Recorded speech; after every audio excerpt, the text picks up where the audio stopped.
Le 10 octobre, Jésus dit « Une des imprudences très pernicieuses, et peut-être la plus répandue chez les êtres humains, est celle de promettre sans réfléchir. Combien de promesses jurées les humains ne font-ils pas avec légèreté, promesses qui ne tiennent pas par la suite avec la même légèreté. Que de mal il en vient au monde. Des vœux sacrés qui ne sont pas observés par la créature qui nie la vocation suivie lorsqu'elle s'est d'abord présentée à l'esprit, prenant un sentimentalisme du cœur pour l'appel de Dieu. Union matrimoniale transformée en désunion, sacrilège, parce que, devant la réalité de la cohabitation, le plus faible et léger des deux devient parjure. Déception donnée aux amis qui croyaient à votre promesse.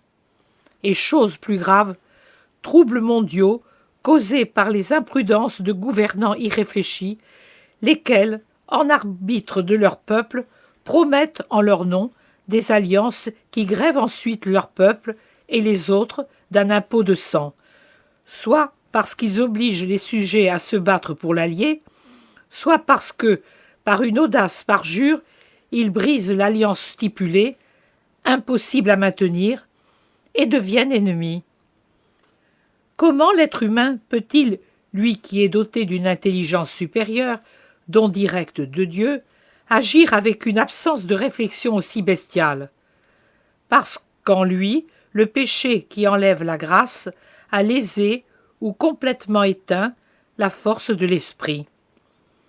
Écoute, Maria, voyons ensemble l'épisode d'Hérode qui fait décapiter mon cousin et précurseur. Et voyons-le à travers ma façon de voir si différente de celle des humains.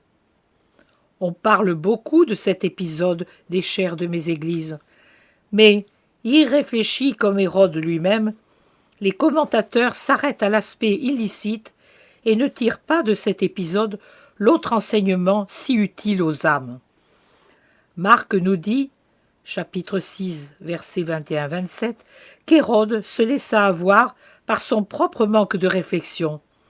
Mu par une complaisance sensuelle, il avait juré à la jeune femme de lui accorder tout ce qu'elle demanderait. L'évangéliste dit que lorsqu'il apprit ce qu'on lui demandait, il en fut attristé, car au fond, Hérode respectait mon cousin, dont il avait reconnu la sainteté héroïque et l'intelligence surnaturelle, à laquelle il avait recours pour être éclairé. Mais il faut tenir ses promesses, surtout une promesse faite par un roi devant toute la cour. Et la tête du plus saint des hommes, car sanctifié avant sa naissance par l'étreinte de la porteuse de Dieu, ma très sainte mère, pleine de l'Esprit Saint, cette tête tomba à cause du sot serment d'un roi. Comment Hérode put-il faire cela? La grâce n'était plus en lui. Satan le tenait grâce au péché. Et quand Satan tient un homme, cet homme est aveugle aux lumières et sourd aux voix de l'Esprit de Dieu, qui inspire les actions des humains et ne leur conseille que des actions de justice et de sainteté. Voyez-vous la nécessité, je dis bien nécessité, de vivre dans la grâce? Ô humains, qui vous donnez de la peine pour acquérir et conserver les richesses périssables, comment se fait-il que vous ne vous donniez pas la peine de conserver en vous cette immense richesse surnaturelle de la grâce?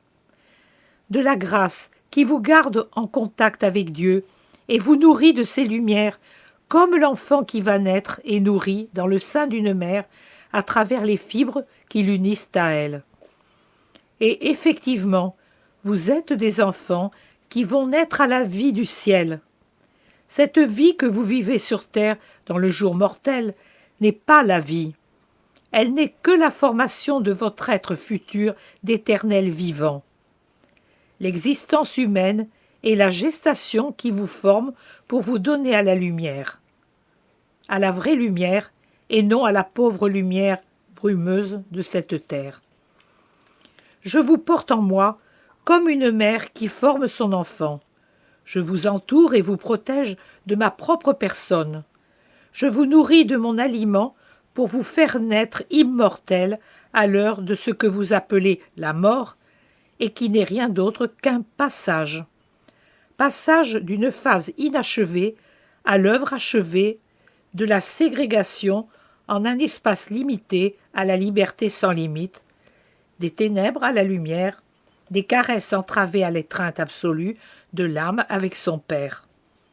C'est ce que vous appelez mourir. Avec votre savoir orgueilleux, vous ne savez pas donner aux choses leur nom correct et, tels que de jeunes enfants, vous désignez les choses d'un nom erroné. Je veux vous enseigner ce que c'est que mourir et qui sont les morts. Mourir, c'est se séparer de Dieu, comme un enfant qui se sépare prématurément de l'organe maternel et se putréfie dans la cavité qu'il expulse dans la douleur. Les morts sont ceux qui, ayant été expulsés ainsi, ne diffèrent pas de la dépouille d'un animal qui se décompose au soleil et sous la pluie dans une ornière d'une route de terre. Objet de dégoût pour qui la voit. C'est cela la mort. C'est cela que d'être mort. Le péché est la cause qui vous sépare de Dieu et fait de vous une chair corrompue et putrescente, repas de Satan qui vous a empoisonné pour vous dévorer, proie pour sa faim de dévorateur d'âmes et d'ennemi de Dieu, créateur des âmes.